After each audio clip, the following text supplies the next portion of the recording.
Okay.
Before we begin, I'm well aware that Sea of Thieves has been out for nearly a month.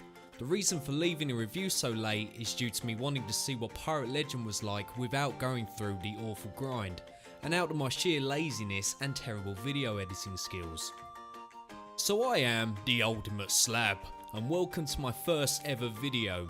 If you enjoy it, please make sure to like and subscribe as it helps me improve.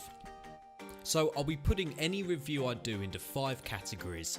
That's the overview, the visuals, gameplay, price, and kind of an overall should you buy or wait for a sale. So let's get into it. Sea of Thieves is an RPG pirate sim thing created by Rare, the company that bought you Banjo-Kazooie.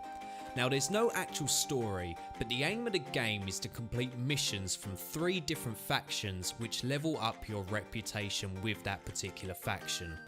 When you reach 50 with all of them, you become a pirate legend which unlocks even more missions. Now that sounds great already, right?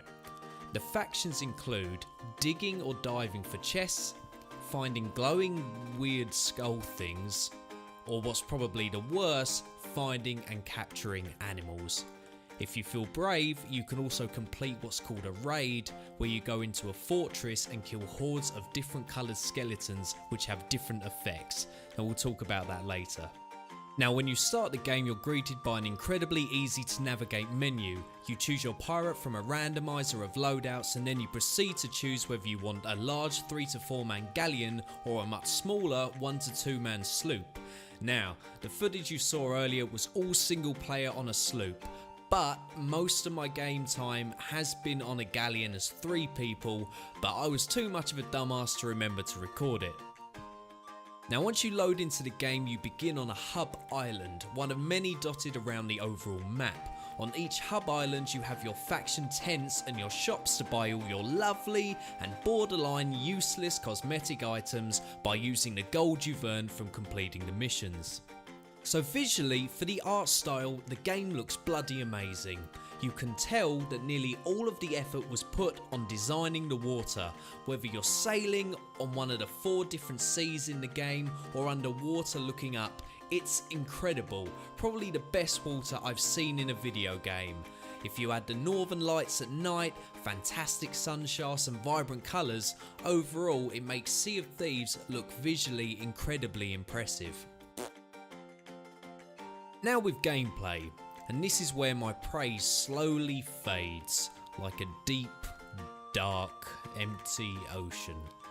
Now everything is very easy to do, opening the menu, attacking with your sword, shooting, blocking, all very simple and easy. When you start your missions with your friends, the game is fun. You control your ship by dropping the sails, raising the anchor, everyone helps, but obviously everyone wants to bloody steer as well. You complete a few missions here and there, claim some treasure and hand it in for gold, but after a while it begins to get incredibly stale.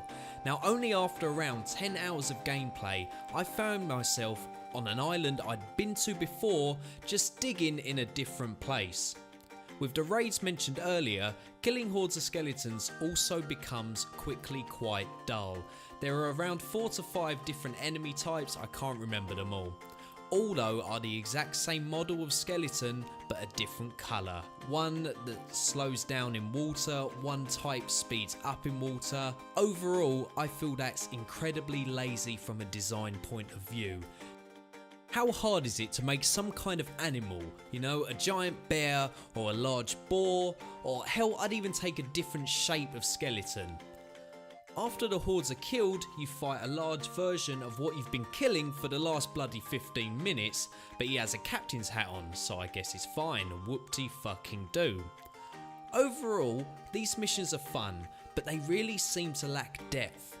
Also, just a personal opinion, I would have loved for some character progression. Every mission you complete gives you gold, which as I said before, you can only use on cosmetics. So what really is the point in doing them? There's no incentive to me, and that is a damn shame. Rare stated that they always want an even playing field, which I understand. But is it really right for Jeffrey down the road who just started playing to be able to kill Alan who's played for 100 hours? To me, there's something just not quite right.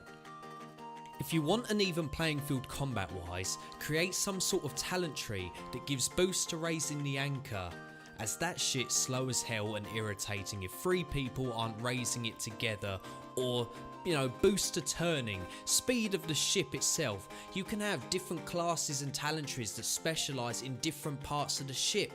It just seems like a wasted opportunity to me.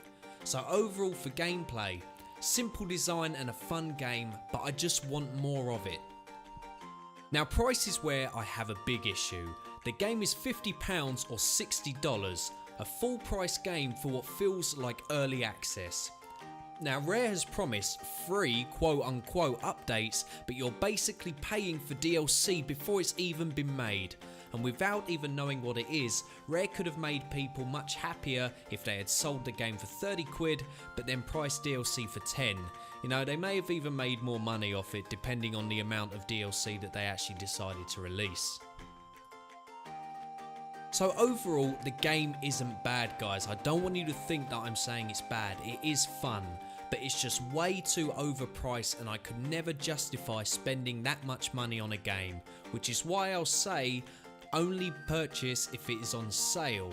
Or do what I did and use the Xbox Game Pass free trial that works on PC now as well. I got the game for free pretty much for 14 days and I could have paid an extra 10 quid if I wanted a month extra. Now if you have dedicated friends that love playing games just to kill time and mess around, maybe this is for you, and you'll potentially get your full money's worth. But for me, as a gamer who loves progression and to feel like I'm improving and my missions mean something, is sadly not for me. Thank you all for watching my first edited video. This was a lot of fun to make and I hope I can make more and improve for the future. Thanks again and I'll see you in the next video.